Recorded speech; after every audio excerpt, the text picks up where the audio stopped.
আজ বানাবো ফুলকপির পরোটা। প্রথমে ফুলকপি গ্রেট করে নিয়েছি, কড়াইতে তেল দিয়ে আদা রসুন কুচি দিয়েছি আর দিয়েছি পেঁয়াজ কুচি। পেঁয়াজটা ভাজা হয়ে এলে এর মধ্যে গ্রেট করে রাখা ফুলকপি দিয়ে দিয়েছি, তার মধ্যে নুন, হলুদ গুঁড়ো, লঙ্কার গুঁড়ো, জিরে গুঁড়ো, চিনি দিয়ে ভালো করে নেড়ে চেড়ে পুরটা বানিয়ে নেব। পুরটা হয়ে এলে কাঁচা লঙ্কা কুচি, ধনেপাতা কুচি দিয়েছি, তারপরে ভেজে রাখা মশলা আর দিয়ে দিয়েছি গরম মশলা, দিয়ে নেড়ে চেড়ে নামিয়ে নিয়েছি। তারপর এবার ময়দা মাখিয়ে নেওয়ার পালা। ময়দার মধ্যে চিনি, নুন আর ময়াম দিয়ে ভালো করে মিশিয়ে নিয়ে তারপর জল দিয়ে একটা ডো তৈরি করে নিয়েছি, লেচি করে নিয়েছি। এই রকম বাটি করে চেপে চেপে পুরগুলো দিয়ে দেবো, দিয়ে মুখটা এইভাবে মুড়ে দিয়েছি।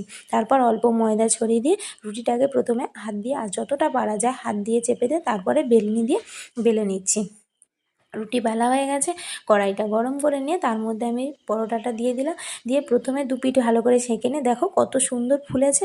তৈরি হয়ে গেছে আমার পরোটা। দেখো ভেতরটা কত সুন্দর হয়েছে। ভালো লাগলে আমার চ্যানেলটিকে সাবস্ক্রাইব করো।